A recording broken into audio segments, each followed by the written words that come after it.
கொற்றவை ஊழியர் கிடையாது. எந்த அமைப்பிலே கிடையாது. ஆனா இந்தியாவுல தமிழ்நாட்டை எடுத்தீங்கன்னாக்கா, முழு நேர ஊழியரா இருக்கிற இடதுசாரிய தோழர்களே வேலைக்கெல்லாம் சென்றிருக்காங்க. கருத்தியலுக்காக நின்னு போராடுறாங்க. மக்கள் பிரச்சனைக்காக நிக்கிறவங்களே, கொற்றவை நீங்க செய்யற இந்த போராட்ட வடிவம் மீது எங்களுக்கு விமர்சனம் இருக்கு தோழன்னு சொல்றத, நீங்களாம் ஆணாதிக்கவாதிகள். நீங்களாம் நிலப்பிரபுத்துவ கூறுகளாக நின்னுமே நிக்கிறீங்கன்னு இழிவா பேசுறாங்க.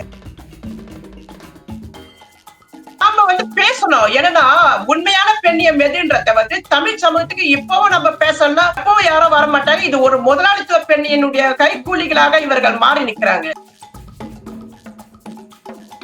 அப்புறம் அந்த பேட்டில கூட என்ன சொல்றாங்கன்னா, நான் ஏதோ ஒரு டயலாக் சீரியல் டயலாக் எழுதும் போது எனக்கு திடீர்னு நான் ஒரு சிந்தனை வந்தது. நான் ஏன் நிர்வாணமா நிக்க கூடாது? அப்ப எனக்கு திடீர்னு செய்யணும்னு தோணுச்சு. அதை நான் செஞ்சேன் அப்படின்றாங்க. அப்ப அந்த சீரியல் படம் எழுதும் போது தான் அந்த சீரியல் கதாபாத்திரம் மாதிரி இவங்க மாறிட்டாங்க.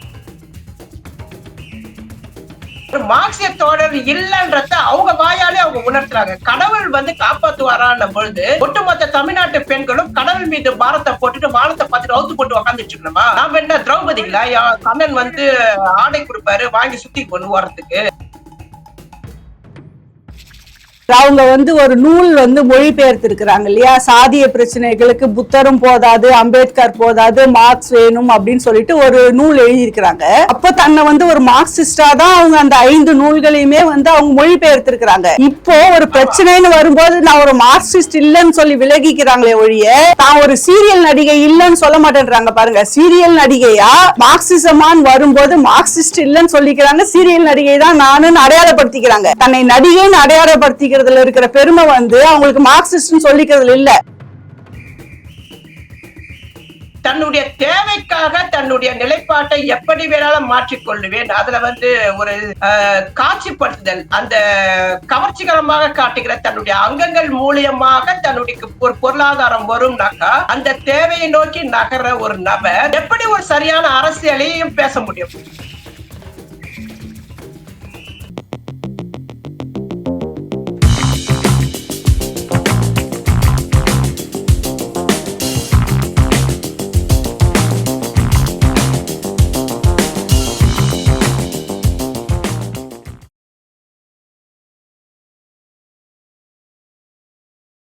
ஒரு பதிவு அவங்க போட்டிருந்தாங்க கொற்றவை. அதாவது அவங்க ஒரு கட்டத்துல அவங்க மேல விமர்சனங்கள் வைக்கப்படும் பொழுது அவங்க என்ன சொல்லிட்டாங்க, நான் மார்க்சியவாதியே இல்லைன்றாங்க. அதாவது அவங்க என்ன சொல்றாங்க, அந்த விமர்சனம் எதற்காக அந்த விமர்சனம் வைக்கப்பட்டதுன்னு, அந்த விமர்சனம் எந்த அடிப்படையில வைக்கப்பட்டதுன்றத பார்க்காம மார்க்சியத்தை சிலர் ஓன் பண்ணிக்கிறாங்க. அதனால நான் மார்க்சியவாதின்னு சொல்றது அவங்களுக்கு பிரச்சனையா இருந்தா நான் மார்க்சியவாதின்னு என்ன சொல்லிக்கல அப்படின்ற மாதிரிதான் அவங்க சொல்றாங்க. இங்க பாருங்களா, கொற்றவை ஊழியர் கிடையாது. எந்த அமைப்பிலே கிடையாது. ஆனா இந்தியாவுல தமிழ்நாட்டை எடுத்தீங்கன்னாக்கா, முழு நேர ஊழியரா இருக்கிற இடதுசாரிய தோழர்களே சிறைக்கெல்லாம் சென்றிருக்காங்க.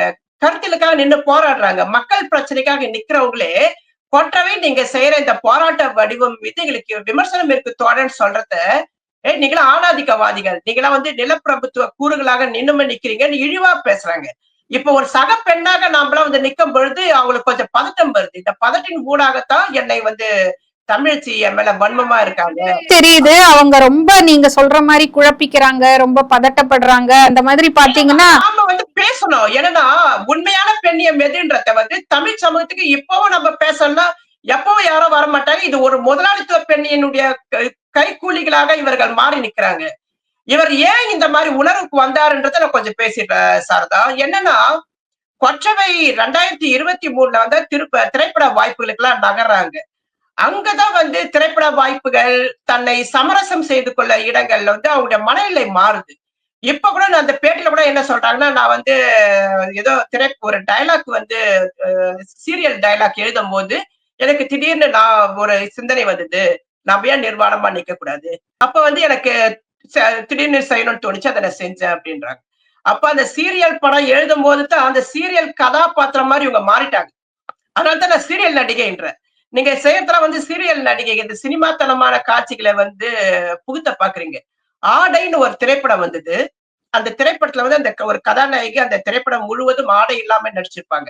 அதுக்காக ஏன் ஆடை இல்லாத ஒரு நடிகைக்கு அந்த அங்கங்கள் மறைகிற மாதிரி மங்கலான ஒரு அந்த இதுவும் முகம் மட்டும் தெளிவா தெரியற மாதிரி தணிகை கொடுக்குதுனாக்கா அதுதான் இந்திய நாட்டு சட்டப்ப மட்டும் இல்ல உலகம் முழுவதும் அப்படித்தான். இப்ப முழு நிர்வாணமா காட்டணும்னா அதுக்கு வேற சில இருக்கு. திரைப்படம் என்பது மக்கள் பலதரப்பட்ட வயதுல இருந்து வர மக்கள் அதுக்கான தணிகையின் மூலமாகத்தான் ஒரு திரைப்படமே வெளிவருதுன்ன பொழுது இதையெல்லாம் கொற்றவை உள்வாங்கணும்.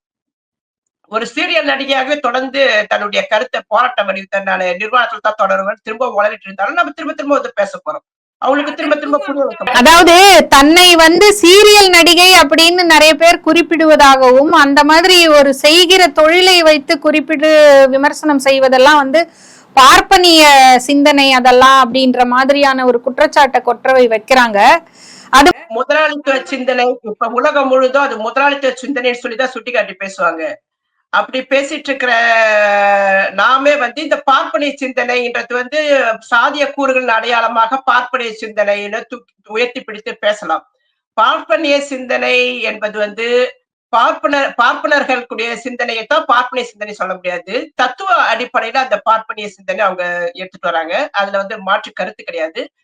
ஒரு தொழிலை ஒரு பார்ப்பனிய குணாம்சத்தோட பார்க்குவது தவறான போக்கு. அதுல நாம தெளிவா தான் இருக்கும்.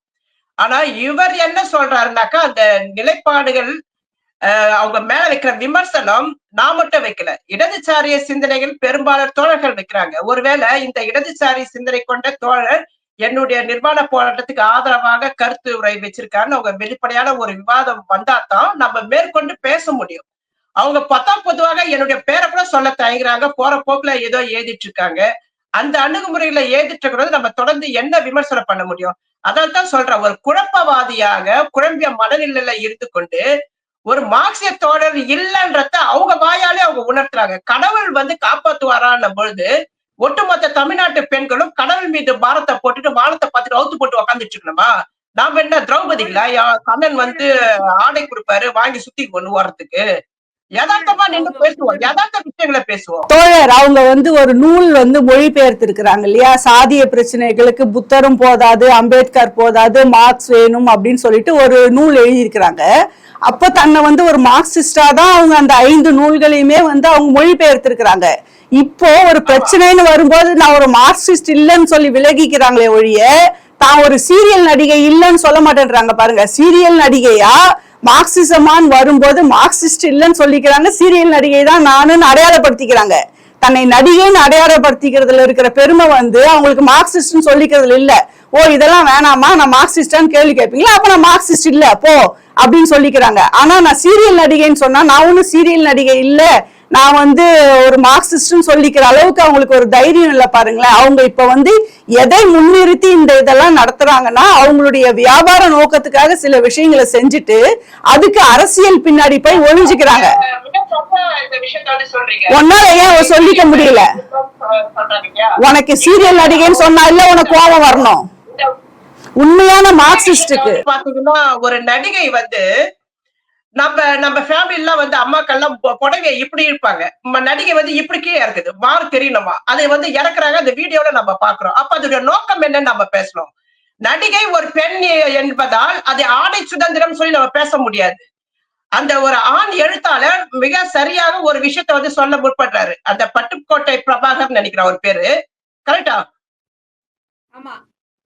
அவர் என்ன சொல்றாருன்னா 2 வட்டம் போட்டுட்டு இருக்காரு. அவரு அந்த போட்டோவா இருக்கிறதால அது நிறைய பேருக்கு புரிய மாட்டுது. அந்த வீடியோ காட்சியா நான் பார்க்கும்பொழுது அவர் என்ன சொல்ல முற்படுறாருன்னு புரியுது. நல்ல விஷயங்கள், நல்ல சிந்தனைகள் ஆண்கள் கிட்ட இருந்து வரும். அதையெல்லாம் ஒடுக்குமுறை நம்ம நினைச்சா ஒண்ணும் பண்ண முடியாது. அவர் என்ன ஒரு காட்சியை சொல்றாருன்னா, ஏன் பெண்கள் தங்களை அங்கங்கள் வெளியே தெரியணுன்றதுக்காக புடவிய மார்பகங்கள் வெளியே தெரியணுன்றதுக்காக இறக்குறாங்கன்றத அவங்க பதிவு செய்ய முற்படுறாரு. அது சார்ந்து டே பொம்பளைங்களை இன்னமும் உடை சார்ந்து நீங்க விமர்சனம் பண்ணுவீங்களா அப்படின்னு கேள்வி கேட்கும் பொழுது அந்த காரணத்தை அந்த வீடியோவை போட்டு நம்ம பேச சிறப்பா இருக்கும். அந்த நடிகைக்கு தன்னுடைய அங்கங்களை காட்ட வேண்டிய தேவை என்ன? இது பழமைவாதியா? தமிழச்சி இது ஆண்களுக்கு இணையாக பேசுற ஆண்களை குளிர்விக்கும் மனநிலையில பேசுவாங்க, கொண்டவை பேசுவாங்க. ஒரு நிமிஷம், ஆனா அது அப்படி கிடையாது. இந்த பெரியார் சொல்லுவாரு, இனி வரும் உலகம் என்ற ஒரு புத்தகம் வாசிச்சு பாருங்க. பெண்களுக்கு கல்வியை கொடுங்க. அவங்க கல்வியில ஒரு நல்ல நிலைக்கு வந்தாக்கா எது தவறு எது சரி என்ற ஒரு நிலைக்கு அவங்களுக்கு வரும்பொழுது தன்னுடைய துணைவன் எப்படி இருக்கணும்ன்ற தேர்வெடுக்கிற உரிமை அவங்களுக்கு கிடைக்கும். தன்னை அலங்கரித்துக் கொண்டு அந்த ஜாக்கெட் எல்லாம் வெட்டு போட்டுக்கிட்டு நம்ம இந்தியாவுல வந்து ஒரு மாதிரி கவர்ச்சிகரமான உடைகள் போடுறாங்க இல்லையா, அதையெல்லாம் வந்து அவமானமான ஒரு விஷயம் உணர அறிவு பெண்களுக்கே அந்த காலகட்டத்துல வரும். அதாவது இனி வரும் உலகத்துல இருக்கிற பெண்களுக்கு தங்களை அலங்கரித்துக் கொள்வதை கூட ஆபாசம் நினைப்பாங்க அப்படின்ன பொழுது உடைய வந்து ஆபாசமாக அதையும் சொல்றாரு. ஜாக்கெட்டு வெட்டுக்கட்டு எல்லாம் போட்டிருக்கிறதெல்லாம் வந்து அசிங்கமான ஒரு விஷயம்னு பெண்களே உணர ஆரம்பிப்பாங்க அப்படின்றாரு. ஒரு பெண் விடுதலை பேசிய பெரியாரே அது சொல்றாரு. ஒரு விஷயம், அந்த நிருபர் எந்த மாதிரியான உடையில வந்தாங்க நம்ம இன்னும் பார்க்கலாம், அந்த சர்ச்சைக்குள்ள போக வேணாம். ஆனா பெரும்பாலும் வந்து ஐரோப்பியர்கள் தங்களை ஆபாசமாக காட்டுவது ஒரு அசிங்கமான விஷயம்னு நினைப்பாங்க. இப்ப ஆபாசம் என்பதுன்னா உடைகள் விஷயம் பண்றப்ப அது ஒரு ஒரு தெளிவை நம்ம வந்து இங்க கொடுத்துடலாம். இப்ப என்னையே எடுத்துங்க, நான் உடற்பயிற்சி நிலையத்துக்கு போகும்போது கால் சட்டை போட்டுப்பேன், பனியன் மொட்டைக்கை பனியன் போட்டுக்குவேன். அது உடற்பயிற்சிக்கு தேவையான ஒரு உடை.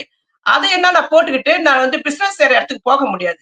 பிசினஸ் செய்யற இடத்துக்கு போட்டா கண்டிப்பாக கோட்டு சட்டை தான் போடணும். பார்லமெண்டத்துக்குள்ள நீங்க வந்து கோட்டு சட்டை போட்டு தான் போடணும். சாதாரண சட்டை கூட போட்டுட்டு போக முடியாது. ட்ரெஸ்ஸுக்கு கோடிங் எந்தெந்த இடத்துல எதை எதை போடணும்னு இருக்கு. நைட்ல நான் தூங்கும் போது கோட் சட்டை போட்டு தான் தூங்குவேன் அப்படின்னு சொல்லிட்டு இதுதான் என்னுடைய பொருளாதார நிலைன்னு சொல்லி பண்ண முடியாது. யாரா இருந்தாலும் ஒண்ணுக்கு அவுத்து போட்டு தூங்கணும், இல்லாட்டா நைட்டிய மாட்டின்னு தூங்கணும். அப்ப ட்ரெஸ் கோடிங்க எந்தெந்த இடத்துக்கு எதை எதை போடணும்ன்ற அறிவு வந்து இருக்கணும். ஒரு பார்லமெண்டத்துக்கு போறோமா, ஒரு அரசியல் சார்ந்த நிகழ்வுக்கு போனோமா, அதுக்கான உடையத்தான் போட முடியும். அங்க வந்து ஆபாசமா போடுறேன்னு சொல்லிட்டு இந்த உடை கட்டமைக்கிறாங்கல்ல, ஆபாசமான உடை கட்டமைப்புகள்லாம் வந்து முதலாளித்துவ பெண்களால் உருவாக்கப்படுவது. முதலாளித்துவ சீரழிவு வந்து பெண்களை வந்து அத ஒரு போகப் பொருளாகவும் ஒரு கவர்ச்சி பொருளாகவும் காட்டுறதுக்கான ஒரு இதை வந்து மார்க்கெட்டிங் உருவாகும் பொழுது அதுல வந்து இந்த சீரியல் நடிகைகள், மாடலிங் நடிகைகள், அது ஆணுக்கும் சரி பெண்ணுக்கும் சேர்த்து நான் சொல்றேன், தங்களை ஆபாசமாக காட்ட முற்படுத்துக்கு பின்பே ஒரு வணிகம் இருக்கிறதுல வந்து கொற்றவைக்கும் மாற்று கருத்து இருக்க முடியாது. நம்ம இந்த விவாதத்தை கவனிக்கிறவங்க எல்லாருக்கும் வந்து மாற்று கருத்து இருக்க முடியாது. தன்னுடைய தேவைக்காக தன்னுடைய நிலைப்பாட்டை எப்படி வேணாலும் மாற்றிக்கொள்ளுவேன். அதுல வந்து ஒரு காட்சிப்படுத்துதல், அந்த கவர்ச்சிகரமாக காட்டுகிற தன்னுடைய அங்கங்கள் மூலியமாக தன்னுடைய ஒரு பொருளாதாரம் வரும்னாக்கா அந்த தேவையை நோக்கி நகர ஒரு நபர் எப்படி ஒரு சரியான அரசியலையும் பேச முடியும்? பெண்ணியத்தை விட்டுருங்க, சரியான அரசியலை எப்படி நீ பேச முடியும்? இந்த ஒரு கேள்வி என்கிட்ட இருக்கு. இதுக்கு நீங்க தான் ஆன்சர் பண்ணணும். இதுல அவங்க பேசுறதுலயே பல முரண்களை நம்ம வந்து பாக்குறோம், நிறைய முரண்கள். அதாவது ஒரு அரசியலா வந்து உங்க மாதிரி எல்லாம் இல்லைன்னாலும் ஒரு சாமானிய பெண்ணாக இருக்கக்கூடிய எனக்கே வந்து நிறைய முரண்கள், நிறைய குழப்பங்கள்.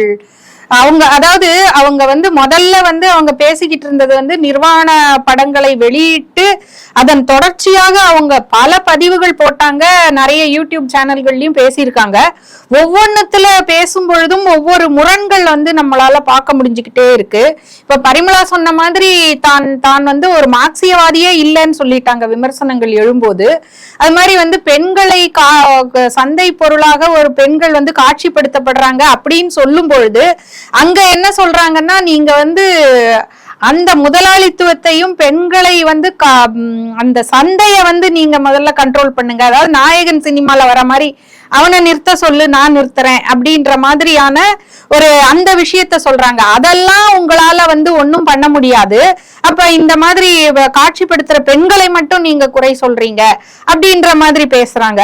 அதாவது ஏதோ ஒரு குழப்பம், ஏதோ ஒரு விஷயத்தை வந்து வச்சு தான் செய்ததை வந்து ஜஸ்டிஃபை பண்றதுக்கு தான் இவ்வளவு குழப்பங்களும் இவ்வளவு விளக்கங்களும் அவங்க தொடர்ச்சியா அவங்க பல முரண்களோட கொடுத்துக்கிட்டே இருக்கிறத தான் நம்ம பாக்குறோம். அந்த மாதிரி அவங்களுக்கு ஆதரவா பேசுற அந்த மாதிரி அவங்களுக்கு ஆதரவா பேசியிருக்கக்கூடிய பெண்கள் கூட எதையெல்லாமோ கொண்டு வராங்க. ஔவையாரு, காரைக்கால் அம்மையாரு, இவங்கெல்லாம் உடலை கடக்கலையா அப்படி அந்த பதிவு நானும் பார்த்தேன். அது வந்து ஏன்னா தமிழச்சி கொற்றவை விமர்சனப்பட்டாங்களா, அதால கொற்றவையை தாக்கு பிடிக்கணும்னு முட்டு கொடுக்க வராங்க. முட்டு கொடுங்க, ஆனா அரசுதான் முட்டு கொடுங்க. ஒரு கும்பலா சேர்ந்து ஒரு கும்பல் மனநிலை கூட எல்லாமே பேசட்டும். இது ஒரு ஆரோக்கியமான விவாதமா நம்ம எடுத்துப்போம். நம்ம காரைக்கால் அம்மையாரெல்லாம் வச்சு பேசுற அந்த அம்மாவுக்கு நம்ம நிர்வாணம் மீது தான் நம்ம விமர்சனமே இருக்குன்றத அதை தாண்டி உடை சார்ந்து பேசுறாங்க. அப்ப இதெல்லாம் இந்த குறைபாடுகள்லாம் வந்து இதை பார்த்து கொண்டிருக்கிறவர்கள் வந்து திருத்திக்கணும். நீங்க சொல்ற மாதிரி அந்த இப்ப நிர்வாணத்தை காட்சிப்படுத்திட்டு உடை சுதந்திரத்தை பத்தி பேசுறாங்க, சம்பந்தம் இல்லாம ரொம்ப முரணா பேசுறது. அந்த மாதிரி பாத்தீங்கன்னா ஒரு ஔவையார், காரைக்கால் அம்மையாரை தாண்டி இன்னொரு பெண் வந்து அவங்களுக்கு ஆதரவா பேசும்போது என்ன சொல்றாங்கன்னா, விவசாய போராட்டத்தை வேற கொண்டு வராங்க.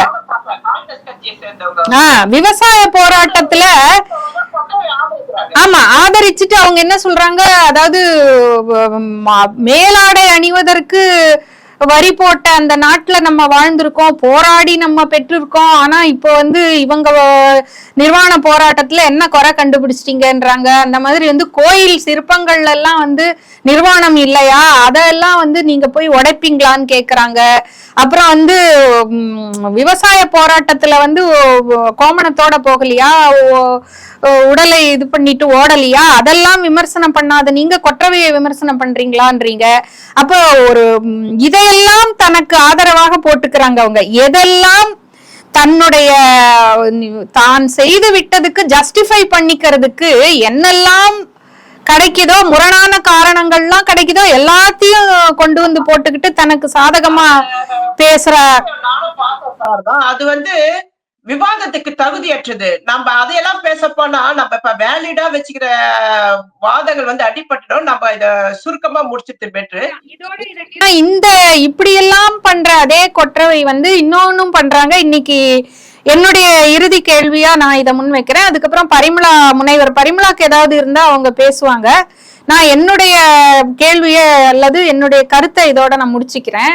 இன்றைக்கு வந்து ஒரு பதிவு போட்டதாக நம்ம பார்க்க முடிகிறது. கொற்றவை வந்து என்ன பண்ணியிருக்காங்கன்னா, அவங்க மேல ஒரு புதிய குற்றச்சாட்டை ஒண்ணு வைக்கிறாங்க.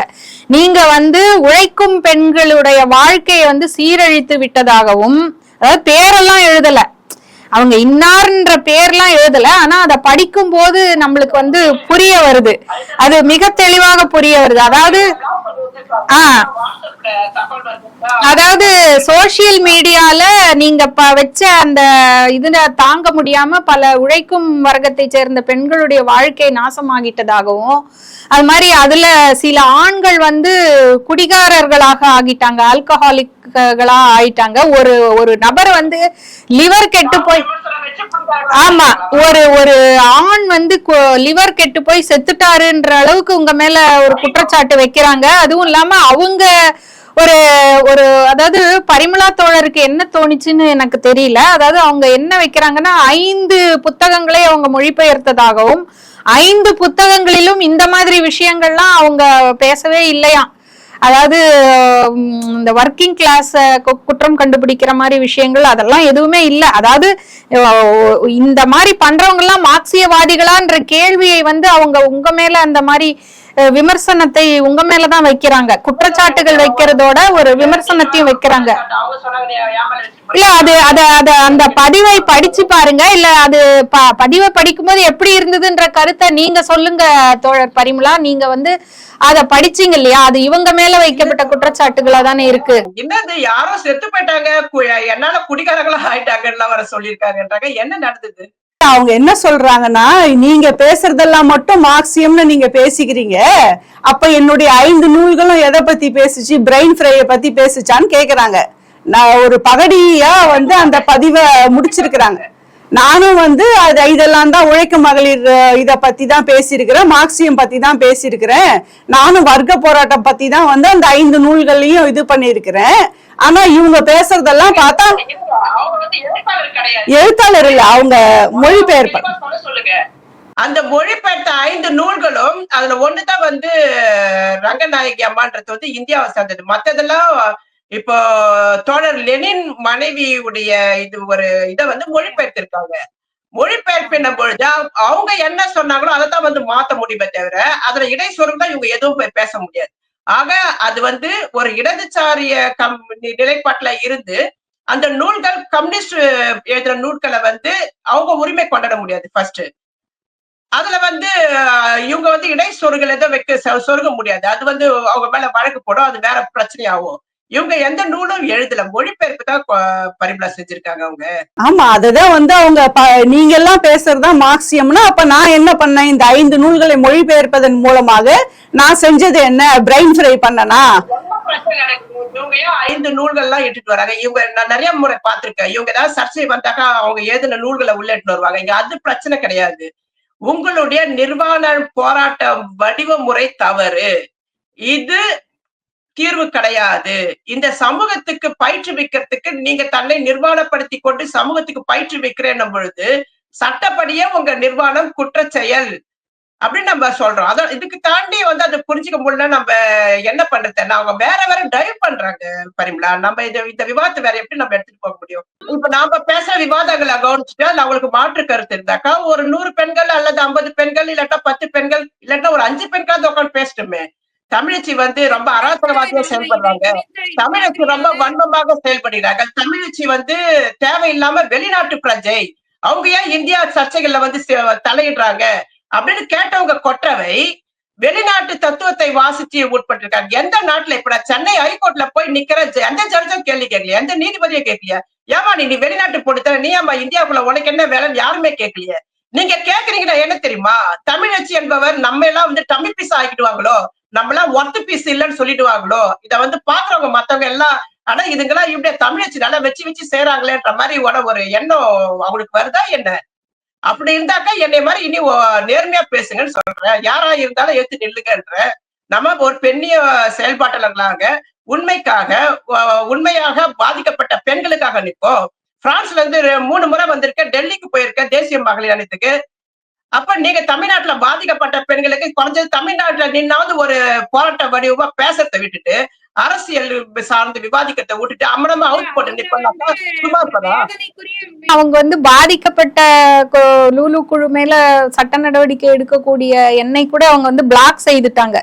அது ஒரு வேதனைக்குரிய விஷயம். அவங்க வந்து பாதிக்கப்பட்ட பெண்களுக்காக அவங்க நிக்கிறேன்னு சொல்றவங்க வந்து ஒரு சட்ட நடவடிக்கை எடுத்துக்கொண்டு இருக்கிற என்னை வந்து எதுக்கு பிளாக் செய்தாங்கன்னே தெரியல. அது அந்த காரணம் அது அவங்க பிளாக் செய்ததுனால எதுக்காக பிளாக் செய்யணும்? அதுதான் செய்யறான். பிளாக் செஞ்ச எல்லாத்துக்கும் தீர்வா? தான் சொல்றத மட்டும்தான் இந்த சமூகத்தான நம்புற கூட்டத்துக்கு வந்து நம்ம தப்பான கருத்தை கொடுத்துட்டே இருப்போம்னா அது ரொம்ப தப்புன்னு நம்ம சொல்லுவோம். இல்ல, அவங்க பிளாக் செய்தது ஒண்ணும் நமக்கு ஒன்னும் நம்ம சட்ட நடவடிக்கைகளே நம்ம நிறுத்த போறது இல்ல. நம்ம வந்து அதை பொருட்படுத்தல. இருந்தாலும் அவங்களுடைய அளவீனமான மனிதர்களுக்கு அச்சுறுத்தலா நம்ம இருக்கிற மாதிரியாக ஒரு உணர்வு வரும்பொழுது, ஐயோ நீ என்ன பயமுறுத்துற, நீ என்ன மிரட்டுறியா, நீ என்ன கட்ட பஞ்சாயத்து செய்யறியா, நீ நாங்க எங்க நாட்டு விஷயத்துல நீயா தலையிடுற, இந்த மாதிரி வாதங்கள்லாம் வரும். அதுதான் நான் சிறந்த ஒரு உதாரணம் சொல்லிட்டு சென்னை ஹைகோர்ட்ல பெஞ்ச் அமர்வு ஒரு 3 நீதிபதிகள் வந்து எனக்கு முன்னாடி நாம வைக்கிற வாதத்தெல்லாம் கேக்குறாங்க. வெளிநாட்டு பிரஜைனா எந்த நாடுன்னு கேட்டு தெரிஞ்சுக்கிறாங்க.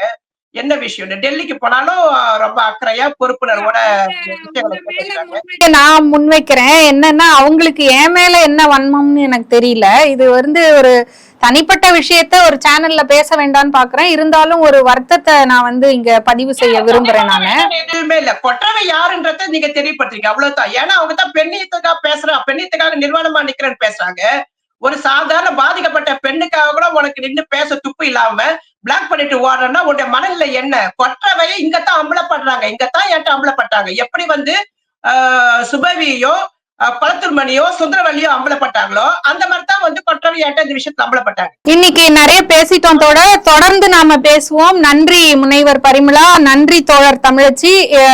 யூ தமிழ் பாவை நேயர்களுக்கு நன்றி. நம்ம வந்து ஏற்கனவே நாம அறிவிப்பு செய்த மாதிரி யூ தமிழ் பாவை சேனலில் நாம தொடர்ந்து பெண்ணியம் குறித்தான நிறைய விவாதங்களை செய்ய இருக்கிறோம். அதில் ஆர்வமுள்ள பெண்கள், பெண்ணியம் குறித்து பேச விவாதிக்க விருப்பமுள்ள பெண்கள் வந்து சேனலை தொடர்பு கொண்டு அவங்களும் இந்த நிகழ்வில் இது போன்ற விவாதங்களில் பங்கு பெறுவதற்கு அவங்க வந்து தொடர்பு கொள்ளலாம் அப்படிங்கிறத மீண்டும் ஒரு முறை அறிவிச்சு அனைவருக்கும் நன்றி தெரிவித்துக் கொள்கிறேன். நாம தொடர்ந்து பேசுவோம். நன்றி, வணக்கம்.